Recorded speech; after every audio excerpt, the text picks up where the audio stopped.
आज हम सीखेंगे इफ़ स्टेटमेंट के बारे में। तो सबसे पहले चलिए ये सीखते हैं कि इफ़ होता क्या है। उसका लॉजिकल टेस्ट होगा और उस बेस पे अगर वो टेस्ट आपका ट्रू है तो क्या रिजल्ट आएगा, अगर फॉल्स है तो क्या रिजल्ट आएगा। इसमें आप लॉजिक के रूप में आप एंड का यूज़ कर सकते हो, और not, XOR, is number, is text, is error, is reference, is odd, is even, ये सभी आप यूज़ कर सकते हो लॉजिकल टेक्स्ट के लिए। और कंपैरिजन के लिए less than, greater than, equal to, not equal to, greater than, equal to, less than, equal to, काफ़ी है, यूज़ कर सकते हैं। ठीक है, ये सभी हमारे सिंगल इफ में आते हैं। नेस्टेड इफ में क्या होता है कि जब आप एक ही इफ स्टेटमेंट के अंदर आप कई सारे इफ स्टेटमेंट यूज़ करते हैं। जैसे कि यहाँ पे देखिए मैं यूज़ कर रखा हूँ इफ़ लॉजिक टेस्ट ट्रू, नहीं फॉल्स पे मैं दोबारा इफ़ लगा रखा हूँ। तो इस टाइप से आप कई सारे इफ़ स्टेटमेंट यूज़ कर सकते हैं। इसकी कुछ कंडीशंस क्या है, 2003 तक आप सिर्फ और सिर्फ 3 बार ही इफ़ यूज़ कर सकते थे वन इफ़ में। उसके बाद 2007 के बाद आप मैक्सिमम नेस्टेड इफ 64 इफ़ लगा सकते हैं सिंगल इफ़ में। तो चलिए इससे रिलेटेड एक एग्जांपल बताते हैं। सबसे पहले ये जानते हैं कि नॉर्मल इफ़ क्या होता है। मैं यहाँ पे एज लिख रहा हूँ और यहाँ पे वैलिडेशन, मैं इस अनुसार वैलिडेशन बनाना चाह रहा हूँ कि अगर किसी का भी एज 18 से अबव है तो वैलिडेशन हमारा अप्रूव्ड हो जाए। जैसे कि हम पैन कार्ड बनाते हैं तो पैन कार्ड 18 के अबव ही बनती है, 18 से अगर कम होता है तो पैन कार्ड आपका क्रिएट नहीं होता। तो मैं उसी वैलिडेशन को यहाँ पे बनाऊँगा। जैसे कि मैं अभी सिंपल के लिए एक एज डाल दे रहा हूँ 19। अब 19 जो है इसका वैलिडेशन कि हाँ ये 18 प्लस है, ये हम जानते हैं। तो रिजल्ट क्या आना चाहिए कि हाँ अप्रूव्ड। अगर 18 से मैं 5 यूज़ कर रहा हूँ तो ये क्या आना चाहिए, रिजेक्ट आना चाहिए या इनवैलिड लिखा हुआ आना चाहिए। तो मैं यहाँ पे फॉर्मूला लगाऊंगा सिंपल इफ़ का, इक्वल टू इफ़ यूज़ कर रहा हूँ। अब यहाँ पे सबसे पहले आपसे पूछा जा रहा है लॉजिकल टेस्ट, आप किस सेल को टेस्ट करना चाहते हैं। C2 सेल है हमारा, इसे मैं टेस्ट करना चाहता हूँ क्या ये संख्या C2 की संख्या क्या ग्रेटर देन 18 है क्या। हम ये कंडीशन लगाएं कि ग्रेटर देन 18। अगर C2 की संख्या ग्रेटर देन 18 है तो यहाँ पे लिखा हुआ है वैल्यू इफ़ ट्रू, यानी कि अगर 18 से ग्रेटर है तो रिजल्ट हमारा आना चाहिए अप्रूव्ड। अगर गलत होता है तो यहाँ पे मैं यूज़ कर लेता हूँ इनवैलिड। एंटर करेंगे तो यहाँ पे देखिए लिखा हुआ आ गया इनवैलिड। ये सिंपल वर्क करता है। अब जैसे ही मैं इस C2 सेल की वैल्यू में इंक्रीज करूँगा, जैसे मैं 20 यूज़ कर लेता हूँ तो क्या आ गया लिखा हुआ, अप्रूव्ड आ गया लिखा हुआ। जैसे मैं यहाँ पे यूज़ कर लेता हूँ 19, देखिए ये भी अप्रूव्ड में है। कम यूज़ करता हूँ 10, ये देखिए ये हमारा इनवैलिड में आ गया। ठीक है, ये सिंपल वैलिडेशन है। ठीक, इसी से एक और एग्जांपल पढ़ते हैं हम आगे। थोड़ा सा इसे हम टफ यूज़ करेंगे, कंपैरिजन में यूज़ करेंगे। देखिए यहाँ पे हम बनाएंगे ग्रुप ए का डेटा, ग्रुप ए, और यहाँ पे मैं बनाऊंगा ग्रुप बी। यहाँ पे यूज़ कर लेता हूँ नेम सब्जेक्ट। नेम के लिए मैं यूज़ कर लेता हूँ सोनू, बिट्टू, और मैं इसे ड्रैग करके बना लेता हूँ। देखिए इसमें हमारा जो नेम है वो ऑलरेडी एग्जिस्टिंग आ रहा है। इसका क्या मतलब है कि ये जो डेटा हमने कस्टम लिस्ट के माध्यम से बनाए हैं। आप कस्टम लिस्ट इसे पहली वाली क्लास में आप पढ़ सकते हैं, नहीं तो आपका कस्टम लिस्ट का डिस्क्रिप्शन में आपको लिंक आपको डिस्क्रिप्शन लिस्ट में मैं दे दूंगा। यहाँ पे मैं सब्जेक्ट डाल रहा हूँ Hindi English math, Hindi math English Hindi. अब यही नेम मैं कुछ इधर भी टाइप कर रहा हूँ, नेम सब्जेक्ट। नेम इसी को कॉपी करके इधर पेस्ट कर लेता हूँ। बस कुछ नेम जो है मैं चेंज कर दे रहा हूँ।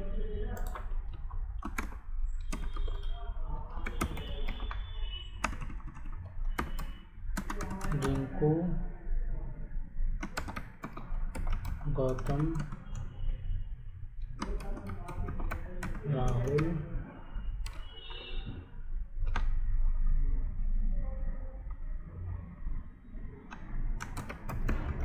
मनोज।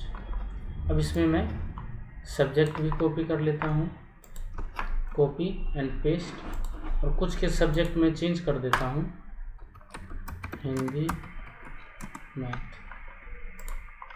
ठीक है। अब इन दोनों ग्रुप में हमें क्या करना है, कंपेयर करना है। क्या नेम और सब्जेक्ट क्या दोनों में सेम है क्या? जैसे कि यहाँ पे देखिए नेम सोनू है, सब्जेक्ट हिंदी है। यहाँ पे देखिए नेम मनोज है, सब्जेक्ट हिंदी है। सब्जेक्ट तो मैच किया बट नेम मैच नहीं किया। यहाँ पे देखिए बिट्टू है, सब नेम है और सब्जेक्ट इंग्लिश है। ये ग्रुप बी में देखिए नेम बिट्टू है और सब्जेक्ट इंग्लिश है। जैसे कि ये मैच कर गया डेटा। जैसे Gautam math, Rinku Hindi, Amit Hindi, Amit math, Manoj math, Rahul math, Rahul English, Rahul English. जैसे यहाँ पे डेटा मैच कर रहा है, यानी कि दो डेटा हमारा मैच कर रहा है। तो जनरली हम इंडिविजुअली हम जान पा रहे हैं। अब इसी को क्या करना है, हमें यहाँ पे रिजल्ट चाहिए कि क्या ये डेटा मैच हो रहे हैं या नहीं। अगर मैच हो रहे हैं तो हमें रिजल्ट चाहिए मैच, या अगर मैच नहीं हो रहे हैं तो हम इसे लिख देते हैं चेंज। ठीक है। तो इसके लिए क्या करेंगे, इफ़। अब यहाँ से लॉजिक टेस्ट करना है। अब लॉजिक टेस्ट क्या करना है, यहाँ पे A3 एंड का फॉर्मूला लगाएंगे। यहाँ पे यूज करेंगे A3 equal to F3, coma use करेंगे। अब सेकेंड लॉजिक क्या हमारा, B3 इक्वल टू G3। अगर ये दोनों स्टेटमेंट हमारा सही होता है तो रिजल्ट आना चाहिए मैच, नहीं तो चेंज्ड। ब्रैकेट क्लोज और एंटर करेंगे। जैसे ही एंटर करेंगे आप देखेंगे यहाँ पे आपका जो रिजल्ट आया है वो चेंज्ड आया। तो चेंज आने का क्या रीज़न है, देखिए नेम, दोनों का नेम जो है वो डिफरेंट है बट सब्जेक्ट जो है वो सेम है। अब यही फॉर्मूला मैं क्या करता हूँ, सेकंड वाले में लगाता हूँ, equal to if and use करेंगे। A4 इक्वल टू कर देंगे F4 कोमा, इसके बाद B4 इक्वल टू G4, इसके बाद ब्रैकेट क्लोज कोमा करेंगे। अगर ये दोनों मैच होंगे तो मैं यहाँ पे लिखूँगा मैच्ड, अगर ये मैच नहीं होंगे तो मैं यहाँ पे लिख देता हूँ चेंज्ड। ब्रैकेट क्लोज और एंटर। तो यहाँ पे देखिए लिखा हुआ आ गया मैच। इसका क्या मतलब है कि नेम मैच कर रहे हैं और आपका सब्जेक्ट भी मैच कर रहा है। तो इसी टाइप से मैं क्या करता हूँ, सभी में फॉर्मूला लगा लेता हूँ, कंट्रोल D। देखिए जो भी फॉर्मूला आपने ऊपर लगा रखे हैं वही फॉर्मूला आपका नीचे पेस्ट हो जाएगा। देखिए चेंज बता रहा है, इसमें चेंज बता रहा है, इसमें भी चेंज बता रहा है, इसमें देखिए मैच है, राहुल दोनों में सेम है और इंग्लिश दोनों में सेम है, कंट्रोल D। और इसमें देखेंगे सब्जेक्ट तो सेम है बट नेम जो है वो चेंज है। तो ये हो गया हमारा इफ़ का सेकंड एग्जाम्पल। अब हम पढ़ते हैं, इफ़ में ही पढ़ेंगे थर्ड एग्जाम्पल।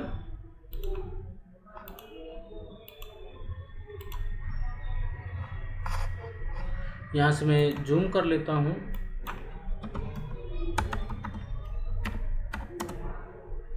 ठीक है।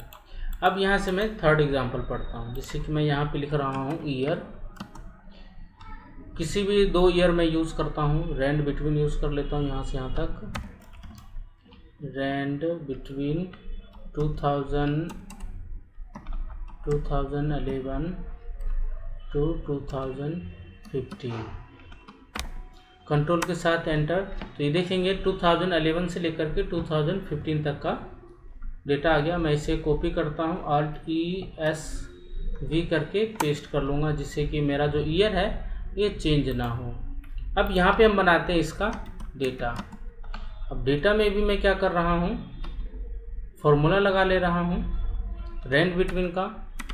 रेंज बिटवीन यहाँ पे मैं यूज़ करूँगा 5 से लेकर के 25 के बीच में, कंट्रोल के साथ एंटर। अब ये भी हम चाहते हैं कि ये डेटा हमारा चेंज ना हो, तो इसके लिए क्या करेंगे, पहले कॉपी करेंगे Ctrl+C के साथ। अब इसी के ऊपर मैं पेस्ट कर दूंगा Alt+ESV, इसके बाद एंटर कर देंगे, तो डेटा हमारा चेंज नहीं होगा। अब इसमें हमें क्या करना है, हमें ये पता करना है कि 2012 में जो हमारा मिनिमम वैल्यू है या 2012 के जो हमारा मैक्सिमम वैल्यू है वो हमें पता करना है। तो मैं यहाँ पे लिखता हूँ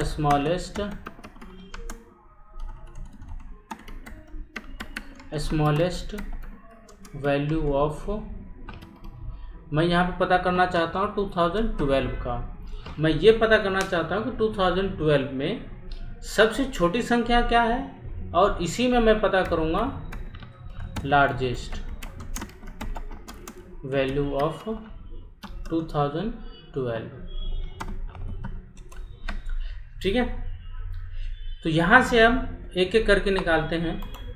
देखिए आपको क्या करना है, सबसे पहले इक्वल टू यूज़ करना है।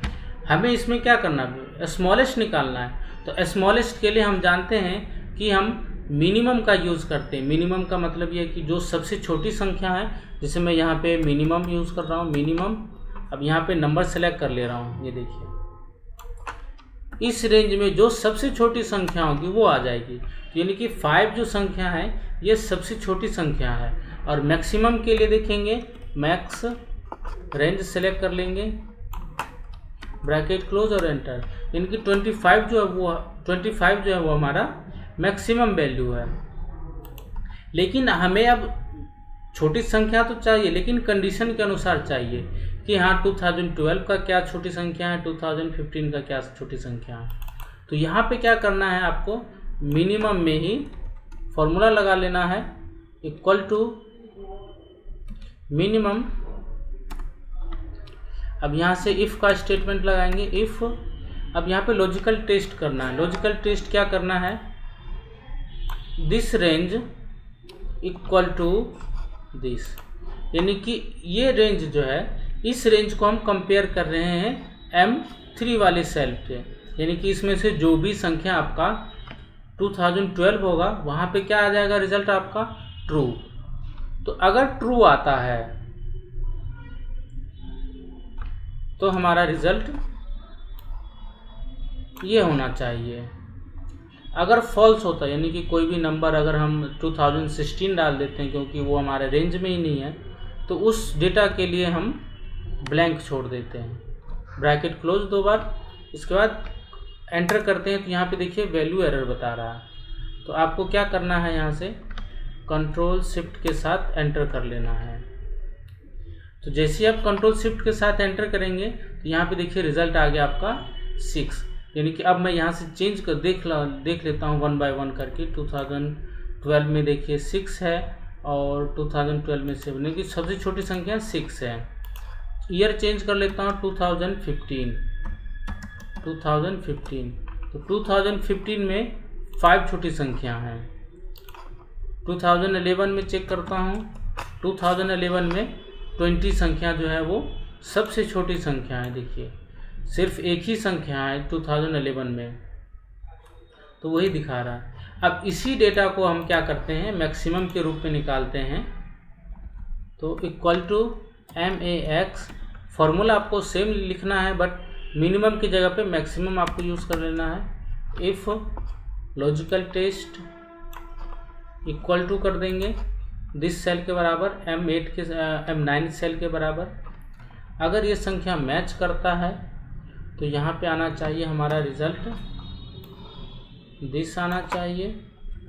अगर मैच नहीं करता है तो ब्लैंक। यहाँ से Ctrl+Shift के साथ एंटर करेंगे तो 2012 का जो मैक्सिमम संख्या है वो 25 है। 2011 का हम जानते हैं कि एक ही संख्या है 2011 का। 2013 का चेक करते हैं तो वो 18 है। ये जानते हैं कि रिजल्ट तो हमारा डिक्लेयर हो गया, रिजल्ट आ गया, लेकिन ये रिजल्ट आया किस पर्पज़ पे, यानी कि कैसे रिजल्ट आ गया। तो इसके लिए हमें क्या करना है, पहले आपको फॉर्मूले पे क्लिक करना है। ऊपर देख रहे होंगे फॉर्मूला बार है, क्लिक करेंगे, यहाँ से आता है आपका इवेल्युएट, क्लिक करते हैं इवेल्युएट पे। मैं इसे जूम कर लेता हूँ थोड़ा सा आपको देखने के लिए, मैग्नीफायर का यूज़ कर लेता हूँ।